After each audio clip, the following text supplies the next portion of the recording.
Welcome back to the channel, everyone. I'm Lauren. You are watching the Valentines, and today I am taking you through step by step of how I make my candles that I sell at the farmer's market. So a lot of making candles is prep work, and that's what I'm doing here. I've already gone through and put a safety warning label on the bottom of each of my candle vessels, which you can see here. And now I'm going through and I'm wicking the candles. These wicks are CD14 from the CD series from Candle Science. My mom and dad are here helping me with the little one while I do this today. I actually get all of my supplies from Candle Science, so everything I'll be using today is from Candle Science. I don't have any affiliation with them. I just really like them because I can get everything in one place. So I'm applying the wicks to the center of these containers and using a wick sticker. I love these containers because there's already a guide for placing the wick directly into the center. So yeah, a lot of this is just setting up. So for those of you who may not know or may have missed a few of my last couple videos, my background is different because we've moved. We're at a new farm. We're at a new house that needs a lot of renovations. We'll be working on that. So my background is different, and that's why. So these are the Wick Sticker Pro that I'm using from Candle Science. I get them in this roll of 1,000, and I find that that works really good for me. It's just not the type of thing that you want to realize that you've run out of, so I keep a lot of extra on hand.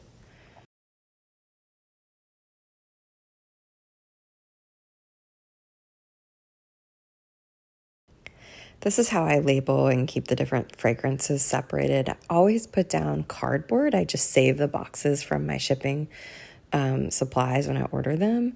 It helps to insulate the candles and helps them cool at a lower rate, which decreases problems like bumps and tunneling.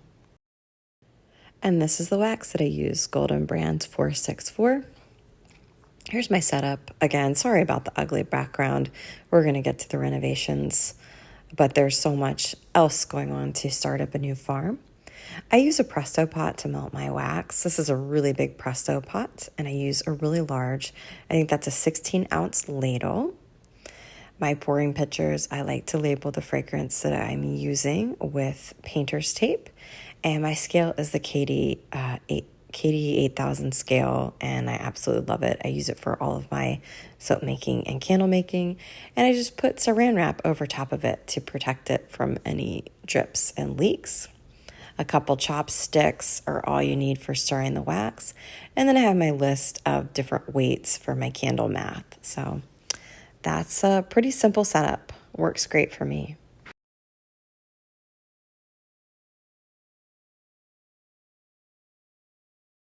As the wax melts down in the Presto pot, you can actually fit quite a lot in there. And I usually like to weigh out my fragrances before I pour the wax.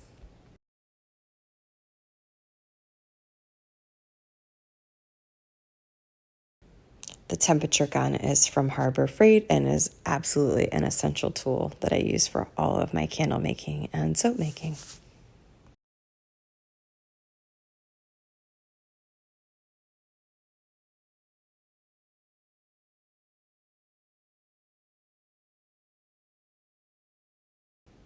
It looks like the wax is the right temperature to go ahead and start ladling into my pour pot. All waxes are different, and you need to check the manufacturer's recommendation for what temperature you should pour the candle at. That's really important in candle making. I actually pour at a lot higher temperatures than I used to, and I've found that that has helped me get really clear tops. I hardly ever have to use the heat gun to smooth out the tops anymore. And yeah, the ladling is a bottleneck in the process. I would love to upgrade to one of the wax melters that has a spout on it. Maybe that will be sometime soon if my sales increase. But yeah, this is just what I do. There's really no rushing the process. I have done the math of how many candles are comfortable for me to pour at a time. So I can pour comfortably with my arm strength, 6 of my candle 10s at a time. So that's what the amount of wax I'm putting in here.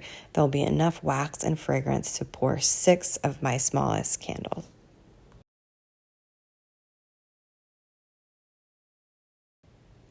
Now the fragrance goes in and I use my chopstick to stir, and you really do have to stir for 2 minutes. There's no rushing this. 2 minutes of stirring helps to have the molecules of the fragrance combine with the wax. I probably should have mentioned, but I use the clean burning fragrances from Candle Science that meet the California Prop 65 standards and are phthalate free. And now to pour. I love these 10s because they also have a fill line on them, so there's no weighing or guessing how much wax you need. Now, of note, this time I decided to pour before putting the wick bars on, and you'll see me putting the wick bars on afterwards in the next clip. And I will say I actually did not like this process. It was the first time I tried it, and I've made several large batches of candles since then, and I now put the wick bars, I've gone back to putting the wick bars on before pouring the wax. It just works better for me.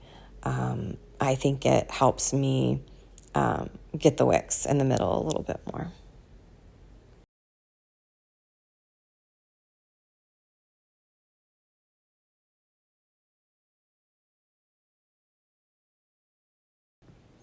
Yeah, again, I just found it more difficult to set the wick bar after the wax was in there.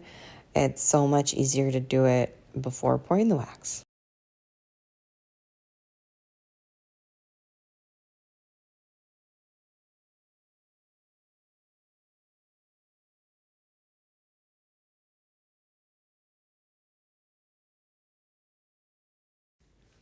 And now I'm pouring some of my larger salsa jar candles. I love these. These are actually my top seller, and they hold about 14 ounces of wax by weight. You can see the wax is more of a yellow color right when it's hot, but you'll see in the next clip that it hardens into a beautiful creamy white color.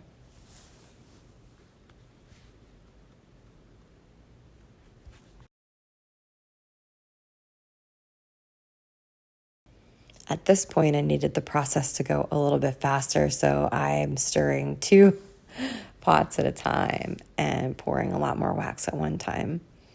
And it indeed went a lot faster.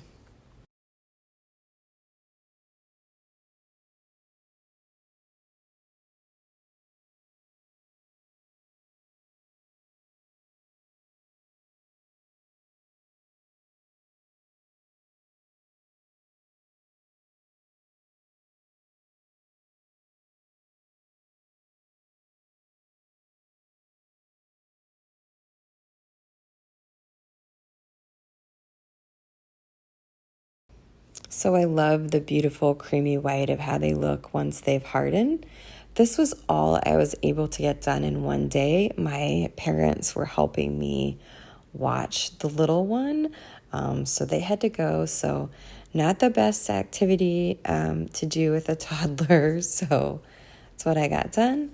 And this footage is from the next day where I am labeling the candles. First, I go through and take off all of the wick bars and then trim the wicks to about a 1/4 inch.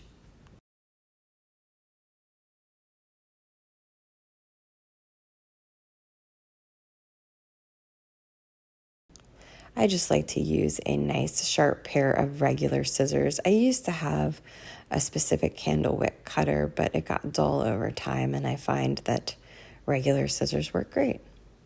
I do like to save some of the longer wicks, and I will retab them.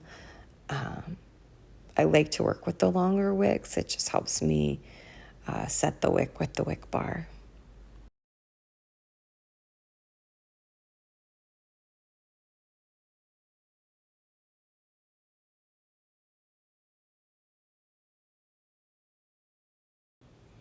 I use onlinelabels.com for printing my labels at home with a laser printer, and I don't have any affiliation with them, but has really upped my game with my candle labels. I like the flexibility of being able to print whatever quality I need. This one's Appalachian Trail. It's part of my Virginia candle collection, and it's actually one of the top selling fragrances. Yeah, looks great.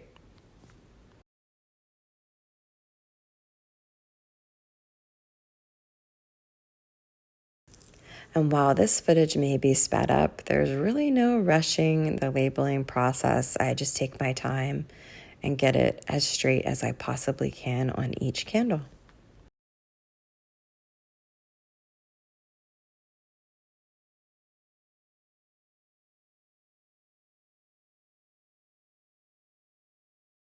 Big thanks to my husband for our newly renovated bathroom. And as I said, Appalachian Trail is a super popular fragrance and one of my favorites. So it goes great in our hallway bathroom, and I love to light it, especially when guests are coming over. Yeah, so the rest of this is just some sped up footage of me making more candles and getting it done. So that's it for the video today, guys. I want to thank you as always. You watching my videos means so much to me. If you have any questions, please put them in the comments. And I hope this was helpful to anyone who's on a similar journey. Check back because I have more homegrown and homemade videos to come. And I'll see you next time. Thanks again.